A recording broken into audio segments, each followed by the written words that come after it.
Men have known these standards were delusional for a while, but now more women are saying the same thing after hearing it for themselves. Women are delusional in dating. I say this as a professional matchmaker and as a woman who lived inside delusion for 43 years. People come to me with lists. If I check off all the things on the list, I will find love.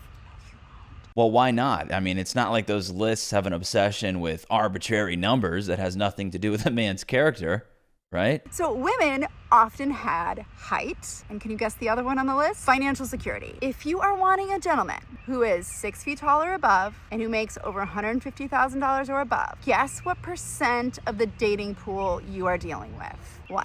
Yeah, pointing to improbability doesn't do anything when being delusional is considered a superpower in female empowerment circles. Ladies, being delusional gets you everything in life. You have to completely brainwash yourself into thinking that you are the shit. I don't think that's going to be a challenge for them, considering they're very accustomed to smoke being blown up their asses. Women, we need to wake up. 6 foot tall and 150K is not...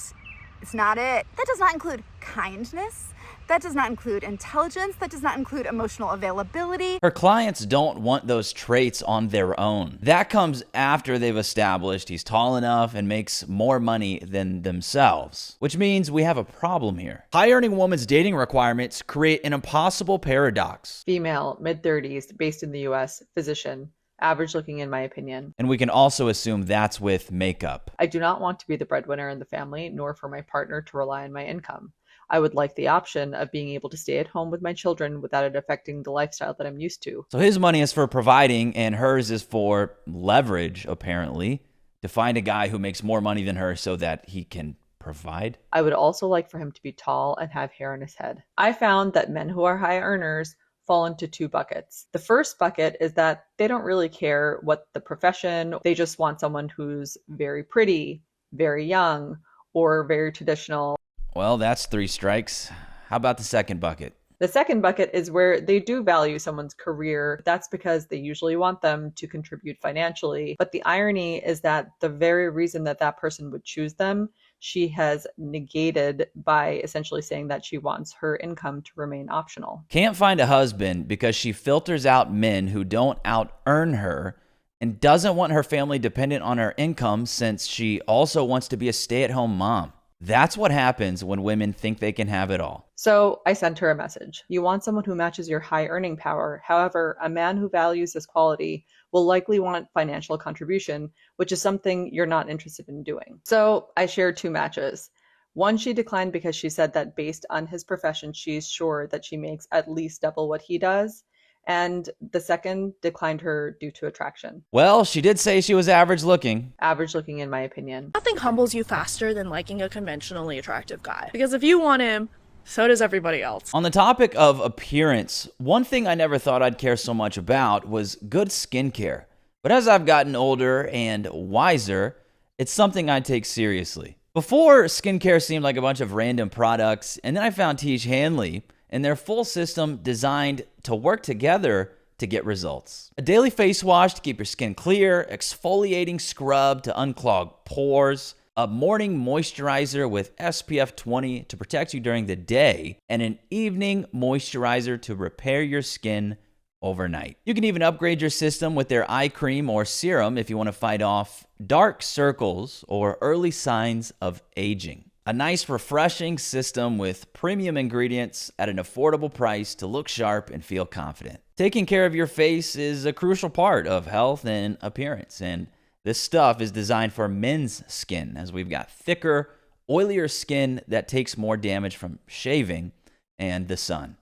Tiege fixes that. Over 3 million boxes sold and thousands of 5-star reviews, so clearly, it's doing something right. And because Tiege sponsored this video, they're offering you guys an insane deal. You can get 40% off of your first box and a $20 free gift, but only when you click the link down below. So don't sleep on skincare. Try it for a month, and you will see and feel the difference. Back to the video. Starting to notice a pattern here, which is frowned upon nowadays, unless you come with a PC explanation for why it's happening. Women are choosier, and women, generally speaking, mate socioeconomically, horizontally and up. But what we also have to acknowledge is that if we don't figure out a way to produce more economically and emotionally viable young men, we're going to have a lack of household formation. You're the breadwinners now. Take some responsibility and act like it. Time to woman up and marry that guy working part-time at Burger King and let him stay home and take care of the house. The same way men have been doing for women for eternity. So women making more than men destroys the dating pool for women, so men have to make more.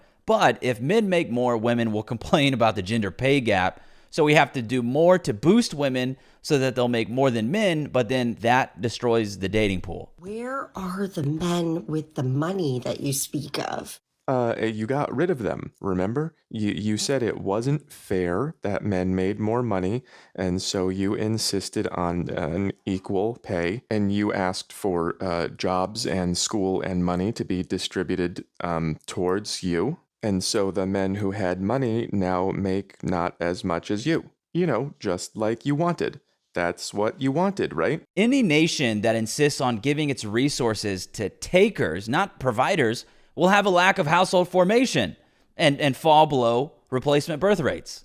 Every single one. Women have completely abandoned their gender roles and doubled down on male gender roles by expecting men to be no less of a provider than themselves, while they actively make it more difficult for them to do so. So who do you think are the biggest enforcers of gender roles, men or women? Men, because they're more dominant. Yeah, but who typically pays on a first date? Men.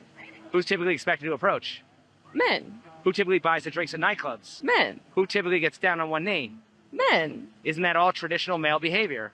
I think a girl loves it and a girl loves to be chased. Women expect it. You said women expect it though, right? Yeah. Does a man necessarily have to expect a woman to do traditional things to be with him? Or? Oh, nowadays, no. Women don't want to cook, clean, provide for the family. It's definitely different. It sounds like women are enforcing gender roles more than men are. Is that true? I guess that makes sense, yeah. So if women are the biggest enforcers of gender roles, how are women not the biggest enforcers of patriarchy? The very thing they demonize men for. I don't know. Clearly, that was exhausting for her, having to think all the way from A to Z. But he uncovered the tyranny so well, even the modern woman had no choice but to agree. I guess that makes sense, yeah. I like a man who knows how to treat a woman, and I don't do 50-50. Are you a good cooker and cleaner? Do I look like a mate? I like a woman that cooks and cleans too, you know. Well, good luck finding one that looks attractive, you know, and looks like a model. Was that you? Honestly, you're unbelievable. Arrogance and entitlement to their delusions and tyrant-like demands, yet you're the unbelievable one. Get used to that reaction.